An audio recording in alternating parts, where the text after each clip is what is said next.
नमस्कार दोस्तों, जीपीजीएस पॉइंट में आपका स्वागत है। अभी तक हम लोगों ने महाजनपदों के बारे में डिस्कस कर लिया था कल तक, और अभी नेक्स्ट क्लास में, आज की क्लास में हम जैन धर्म और बौद्ध धर्म के बारे में डिस्कस करते हैं, जिसके अंतर्गत कुछ तथ्य हमारे लूसेंट में दिया गया है। आइए आज उस पर डिस्कस करते हैं। जैन धर्म के संस्थापक एवं प्रथम तीर्थंकर ऋषभदेव थे। जैन धर्म के संस्थापक एवं प्रथम तीर्थंकर ऋषभदेव थे। जैन धर्म के 23वें तीर्थंकर पार्श्वनाथ, जो कि काशी के इक्ष्वाकु वंशी राजा अश्वसेन के पुत्र थे। इन्होंने 30 वर्ष की अवस्था में संन्यास जीवन को स्वीकारा था। इनके द्वारा दी गई शिक्षा थी: हिंसा न करना, सदा सत्य बोलना, चोरी न करना, संपत्ति न रखना। महावीर स्वामी जैन धर्म के 24वें एवं अंतिम तीर्थंकर हुए। महावीर स्वामी का जन्म 540 ईसा पूर्व में कुंडग्राम वैशाली में हुआ था। इनके पिता सिद्धार्थ ज्ञात्रिक कुल के सरदार थे तथा माता त्रिशला, जो कि लिच्छवी राजा चेटक की बहन थी।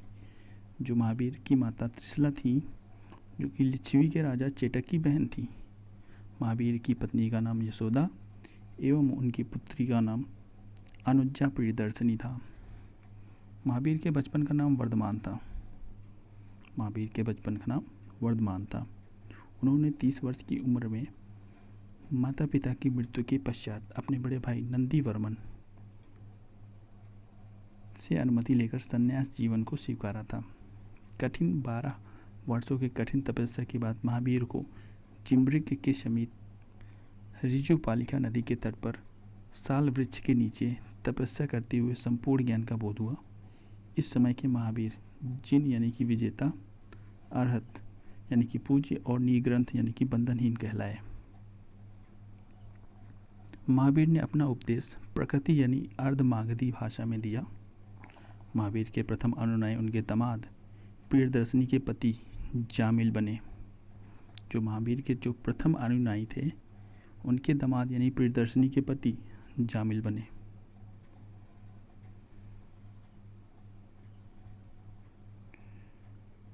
जैन धर्म भिक्षुणी नरेश दधिवाहन की पुत्री चंपा थी। जैन धर्म के भिक्षुणी नरेश दधिवाहन की पुत्री चंपा थी, और महावीर ने अपने शिष्यों को 11 गणधरों में विभाजित किया था। जो महावीर थे, अपने शिष्यों को 11 गणधरों में विभाजित किया था। आर्या सुधर्मा अकेला ऐसा गंधर्व था जो कि महावीर की मृत्यु के बाद भी जीवित रहा और जैन धर्म का प्रथम थेरा या मुख्य उपदेशक हुआ। लगभग 300 ईसा पूर्व में मगध में 12 वर्षों का भीषण अकाल पड़ा, जिसके कारण भद्रबाहु अपने शिष्यों सहित कर्नाटक चले गए, किंतु कुछ अनुयायी स्थूल भद्र के साथ मगध में ही रुक गए। भद्रबाहु के वापस लौटने पर मगध के साधुओं से उनका गहरा मतभेद हो गया, जिसके परिणाम स्वरूप जैन धर्म श्वेतांबर एवं दिगंबर नामक 2 संप्रदायों में बंट गया। स्थूल भद्र के शिष्य श्वेतांबर जो कि श्वेत वस्त्र धारण करने वाले, एवं भद्रबाहु के शिष्य दिगंबर जो कि नग्न रहने वाले कहलाए। जैन धर्म के त्रिरत्न हैं: सम्यक दर्शन, सम्यक ज्ञान और सम्यक आचरण। त्रिरत्न के अनुशीलन में निम्न 5 महाव्रतों का पालन अनिवार्य है। कौन कौन से? अहिंसा, सत्यवचन, अस्तेय, परिग्रह और ब्रह्मचर्य। त्रिरत्न के अनुशीलन में निम्न 5 महाव्रतों का पालन अनिवार्य है: अहिंसा, सत्यवचन, अस्तेय, परिग्रह और ब्रह्मचर्य। जैन धर्म में ईश्वर की मान्यता नहीं थी।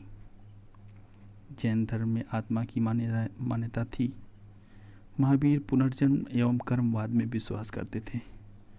जो महावीर थे, वो पुनर्जन्म एवं कर्मवाद में विश्वास करते थे। अब यहाँ दिया गया है जैन धर्म तीर्थंकर और उनके प्रतीक। ऋषभदेव जो कि प्रथम तीर्थंकर थे, इनका प्रतीक सांड था। अजितनाथ जो द्वितीय तीर्थंकर थे, इनका प्रतीक हाथी था। संभव तृतीय तीर्थंकर थे, इनका प्रतीक घोड़ा था। संपर्श 7वें नंबर के तीर्थंकर थे, इनका प्रतीक स्वास्तिक था। स्वापर्श सप्तम और स्वास्तिक सा से मिल रहा है, तो स्वास्तिक इनका प्रतीक था। शांति जो कि 16वें तीर्थंकर थे, इनका प्रतीक हिरण था। नामी 21वें तीर्थंकर थे, इनका प्रतीक नीलकमल था। अरिष्ट नेमी 22वें तीर्थंकर, इनका प्रतीक शंख। और पार्श्व 23वें तीर्थंकर, इनका प्रतीक सर्प। और महावीर 24वें तीर्थंकर, जिनका प्रतीक सिंह है। एक बार फिर से डिस्कस कर लेते हैं। ऋषभदेव सांड, अजितनाथ हाथी, संभव घोड़ा, संपार्श्व स्वास्तिक, शांति हिरण, नामी नीलकमल, अरिष्टनेमी शंख, पार्श्व सर्प, महावीर सिंह। ऋषभदेव प्रथम, अजितनाथ द्वितीय, संभव तृतीय, संपर्श सप्तम, शांत 16वां, नामी 21वें, अरिष्टनेमी 22वें, पार्श्व 23वें और महावीर 24वें तीर्थंकर थे। नोट में क्या दिया हुआ है? 2 जैन तीर्थंकरों ऋषभदेव एवं अरिष्टनेमी के नामों का उल्लेख ऋग्वेद में मिलता है। ऋषभदेव और अरिष्टनेमी के नामों का उल्लेख ऋग्वेद में मिलता है। अरिष्टनेमी को भगवान कृष्ण का निकट संबंधी माना जाता है। जैन धर्म में ईश्वर की मान्यता नहीं थी, जैन धर्म में आत्मा की मान्यता है। महावीर स्वामी कर्मवाद एवं पुनर्जन्म में विश्वास करते थे।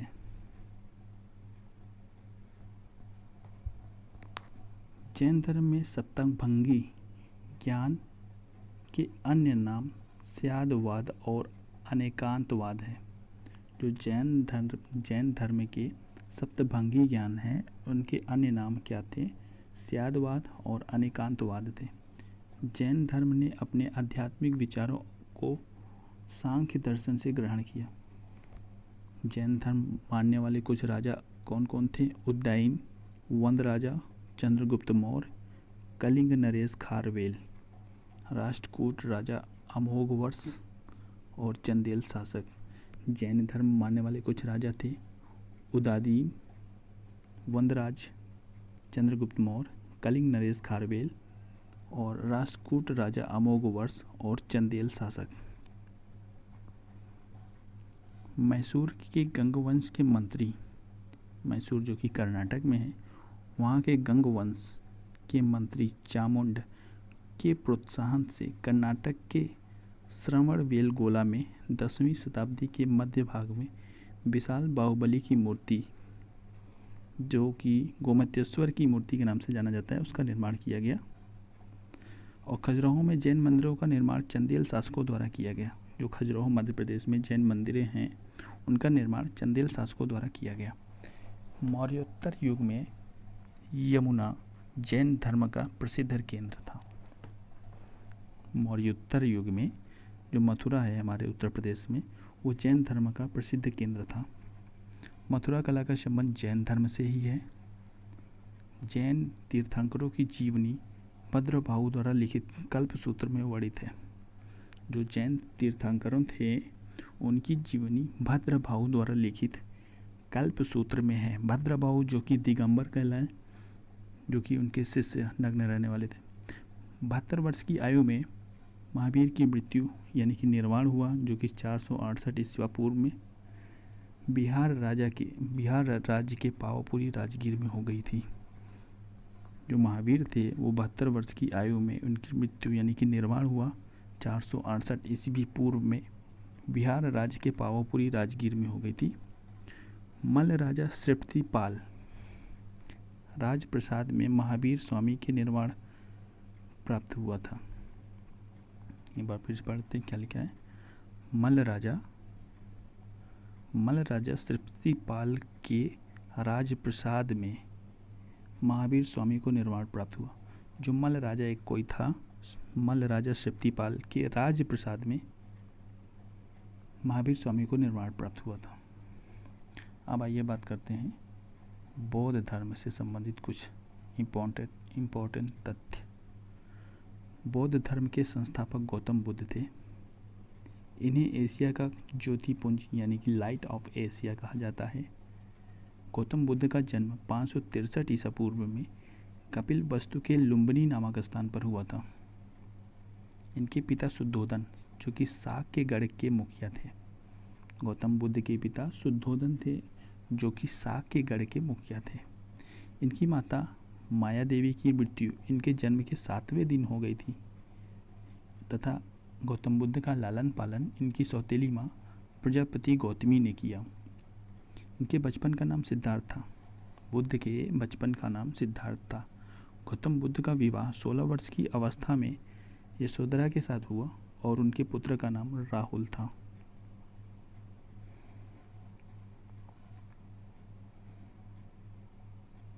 जैन संगतियाँ भूल गए, सॉरी दोस्तों, जैन संगतियों के बारे में डिस्कस कर लेते हैं। पहले जैन संगतियाँ भी हुई थी दो।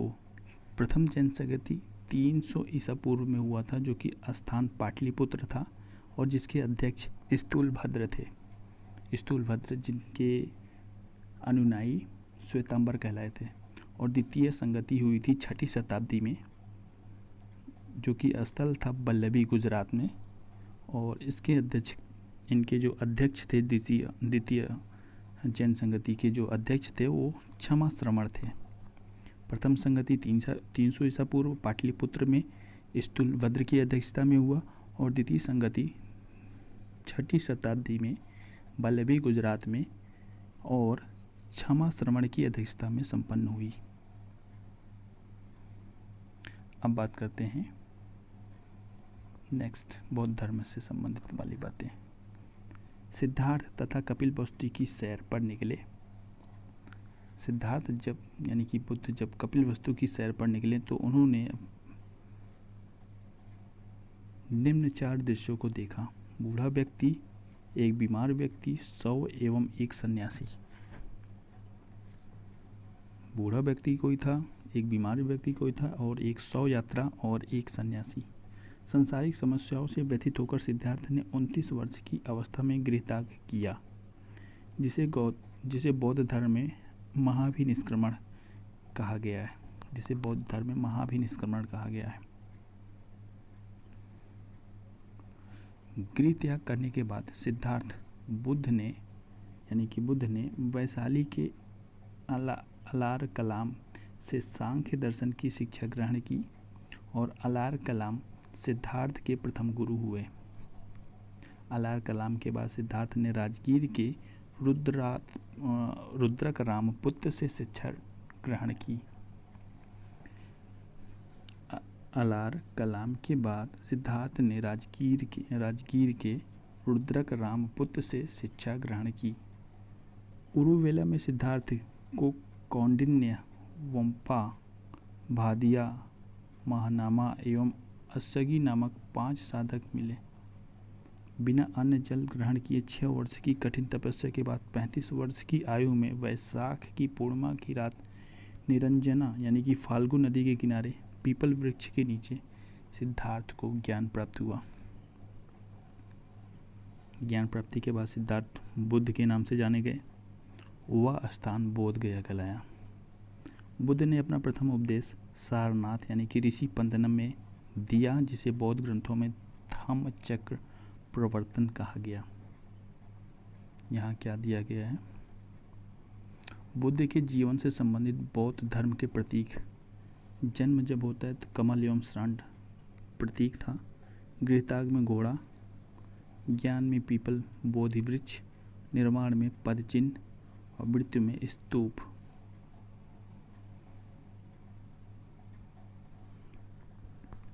बुद्ध ने अपने उपदेश जन साधारण की भाषा पाली में दिए। बुद्ध ने अपने उपदेश जन साधारण की भाषा पाली में दिए। बुद्ध ने अपने उपदेश कौशल, कौशाम्बी, वैशाली एवं अन्य राज्यों में दिए। बुद्ध ने अपने सर्वाधिक उपदेश कौशल देश की राजधानी श्रावस्ती में दिए। श्रावस्ती जो कि उत्तर प्रदेश में पड़ती है और महाजनपद कौशल देश था उस टाइम उसकी राजधानी श्रावस्ती थी। इनके प्रमुख अनुयायी शासक थे बिंबिसार, प्रसेनजित और उदयन। बुद्ध की मृत्यु 80 वर्ष की अवस्था में 483 ईसा पूर्व में कुशीनारा देवरिया उत्तर प्रदेश में चुंद द्वारा भोजन अर्पित करने के बाद हो गया, जिसे बौद्ध धर्म में महापरिनिर्वाण कहा गया। बुद्ध की मृत्यु 80 वर्ष की अवस्था में 483 ईसा पूर्व में कुशीनारा देवरिया उत्तर प्रदेश में चुंद द्वारा अर्पित भोजन करने के बाद हो गई, जिसे बौद्ध धर्म में महापरिनिर्वाण कहा गया। मल्लों ने अत्यंत सम्मानपूर्वक बुद्ध का अंत्योष्टि संस्कार किया।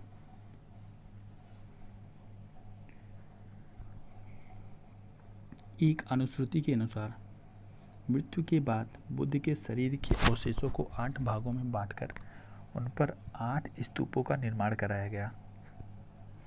बुद्ध के जन्म एवं मृत्यु की तिथि चीन परंपरा के कैंटोन अभिलेख के आधार पर निश्चित किया गया। और बौद्ध के बारे में हमें विशद ज्ञान पाली त्रिपिटक से प्राप्त होती है। जो बौद्ध थे, बौद्ध धर्म के बारे में हमें विशद ज्ञान पाली त्रिपिटक से प्राप्त होती है। बौद्ध धर्म मूलतः अनिश्वरवादी थे। इनमें आत्मा की परिकल्पना भी नहीं है। बौद्ध धर्म में पुनर्जन्म की मान्यता है। तृष्णा को क्षीण हो जाने की अवस्था को ही बुद्ध ने निर्वाण कहा। विश्वास यानी कि जब तृष्णा क्षीण हो जाती है तो उस अवस्था को ही बुद्ध ने निर्वाण कहा। विश्व दुखों से भरा है का सिद्धांत बुद्ध ने उपनिषद से लिया। बुद्ध के अनुयायी 2 भागों में विभाजित थे। भिक्षुक, जो कि बौद्ध धर्म के प्रचार के लिए उन्होंने संन्यास ग्रहण किया, उन्हें भिक्षुक कहा गया। और उपासक जो थे वो गृहस्थी जीवन व्यतीत करते हुए बौद्ध धर्म अपनाने वालों को उपासक कहा गया। बौद्ध संघ में सम्मिलित होने के लिए न्यूनतम आयु सीमा 15 वर्ष। बौद्ध धर्म में सम्मिलित होने के लिए न्यूनतम आयु सीमा 15 वर्ष थी। बौद्ध संघ में प्रविष्ट होने को उपसंपदा कहा गया था। बौद्ध संघ में प्रविष्ट होने को उपसंपदा कहा गया था।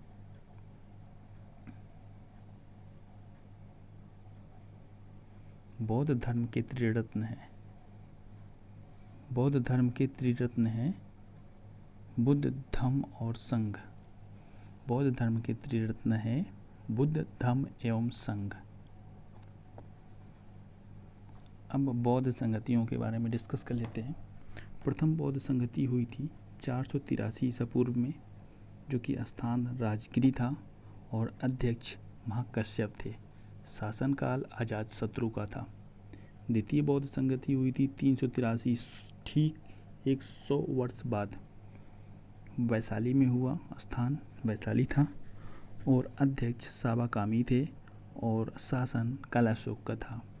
तृतीय बौद्ध संगति 255 ईसा पूर्व में हुआ, जो कि स्थान पाटलिपुत्र के नाम से था और अध्यक्ष मोगलीपुत्र तिस्स थे और अशोक का शासनकाल था। चतुर्थ बौद्ध संगति, जो कि ईस्वी की प्रथम शताब्दी में हुआ, कुंडलवन कश्मीर में हुआ, जिसके अध्यक्ष और उपाध्यक्ष, अध्यक्ष वसुमित्र थे, उपाध्यक्ष अश्वघोष थे और शासनकाल कनिष्क के शासनकाल में हुआ था। एक बार फिर से रिवाइज।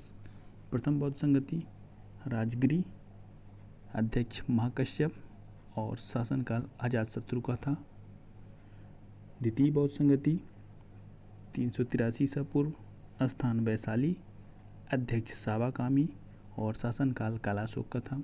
तृतीय बौद्ध संगति 255 ईसा पूर्व, स्थान पाटलिपुत्र, अध्यक्ष मोगलीपुत्र तिस्स और शासनकाल अशोक। और चतुर्थ बौद्ध संगति ईस्वी की प्रथम शताब्दी में कुंडलवन कश्मीर में हुआ था स्थान में, और वसुमित्र अध्यक्ष थे, अश्वघोष उपाध्यक्ष थे और शासनकाल कनिष्क का था। चतुर्थ बौद्ध संगति के बाद बौद्ध धर्म 2 भागों में हीनयान और महायान में विभाजित हो गया। धार्मिक जुलूस का प्रारंभ सबसे पहले बौद्ध धर्म के द्वारा प्रारंभ हुआ। बौद्धों का सबसे पवित्र त्यौहार वैशाख पूर्णिमा है। जिसे बुद्ध पूर्णिमा के नाम से जाना जाता है। इनका महत्व इसलिए है कि बुद्ध पूर्णिमा के दिन ही बुद्ध का जन्म, ज्ञान की प्राप्ति, महापरिनिर्वाण की प्राप्ति हुई थी। बुद्ध ने सांसारिक दुखों के संबंध में 4 आर्य सत्यों का उपदेश दिया। बुद्ध ने सांसारिक दुखों के संबंध में 4 आर्य सत्यों का उपदेश दिया, जो कि निम्न है: दुख, दुख समुदाय, दुख निरोधगामी प्रतिपदा। इन सांसारिक दुखों से मुक्ति हेतु बुद्ध ने अष्टांगिक मार्ग की बात कही। ये साधन है कौन कौन से? सम्यक दृष्टि, सम्यक संकल्प, सम्यक वाणी, सम्यक कर्मांत, सम्यक आजीव, सम्यक व्यायाम, सम्यक स्मृति और सम्यक समाधि। इन सांसारिक दुखों से मुक्ति हेतु बुद्ध ने अष्टांगिक मार्ग की बात कही। ये साधन कौन कौन सी हैं? सम्यक दृष्टि, सम्यक संकल्प, सम्यक वाणी, सम्यक कर्मांत, सम्यक आजीव, सम्यक व्यायाम, सम्यक स्मृति और सम्यक समाधि। बुद्ध के अनुसार अष्टांगिक मार्गों के पालन करने के उपरांत मनुष्य की भाव तृष्णा नष्ट हो जाती है और उसे निर्वाण प्राप्त हो जाता है। निर्वाण बौद्ध धर्म का परम लक्ष्य है, जिसका अर्थ है दीपक का बुझ जाना, अर्थात जीवन मरण चक्र से मुक्त हो जाना। बुद्ध के निर्वाण प्राप्ति को सरल बनाने के लिए निम्न 10 शीलों पर बल दिया गया है। बुद्ध के निर्वाण प्राप्ति को सरल बनाने के लिए निम्न 10 शीलों पर बल दिया गया। वो कौन कौन सा है? अहिंसा, सत्य, अस्तेय, परिग्रह, किसी प्रकार की संपत्ति, परिग्रह संपत्ति न रखना को परिग्रह कहते हैं, मद सेवन न करना, असमय भोजन न करना, सुखपद बिस्तर पर नहीं सोना, धन संचय न करना, स्त्रियों से दूर रहना और नृत्य गान आदि से दूर रहना। गृहस्थियों के लिए केवल प्रथम 5 शील तथा भिक्षुओं के लिए 10 शीलों को मानना अनिवार्य था। बुद्ध ने प्रथम मार्ग मध्यमा प्रतिपद का उपदेश दिया। जो बुद्ध थे, बुद्ध ने मध्यम मार्ग जो है मध्यमा प्रतिपद का उपदेश दिया था। अनिश्वरवाद के संबंध में बौद्ध धर्म एवं जैन धर्म में समानता है। जो अनिश्वरवाद है उसके संबंध में बौद्ध धर्म और जैन धर्म में समानता है। जातक कथाएं प्रदर्शित करती हैं कि बोधिसत्व का अवतार मनुष्य रूप में भी हो सकता है तथा पशु रूप में भी हो सकता है। बोधिसत्व के रूप में पुनर्जन्मों की दीर्घ श्रृंखला के अंतर्गत बुद्ध ने शाक्य मुनि के रूप में अपना अंतिम जन्म प्राप्त किया, किंतु इसके उपरांत मैत्रेय तथा अन्य अनाम बुद्ध अपनी अवतरित होने शेष हैं। सर्वाधिक बुद्ध मूर्तियों का निर्माण गंधार शैली में के अंतर्गत किया गया, लेकिन बुद्ध की प्रथम मूर्ति संभवतः मथुरा कला के अंतर्गत बनी थी। सर्वाधिक बुद्ध मूर्तियां का निर्माण गंधार शैली के अंतर्गत किया गया, लेकिन बुद्ध की प्रथम मूर्ति संभवतः मथुरा कला के अंतर्गत बनी है। यह हमारा आज का टॉपिक समाप्त हुआ। अब आगे मिलते हैं नेक्स्ट क्लास में नए टॉपिक्स, शैव धर्म और कुछ आगे की टॉपिक्स को लेकर। वीडियो अच्छी लगी हो तो लाइक, शेयर एंड सब्सक्राइब कीजिएगा और धन्यवाद दोस्तों।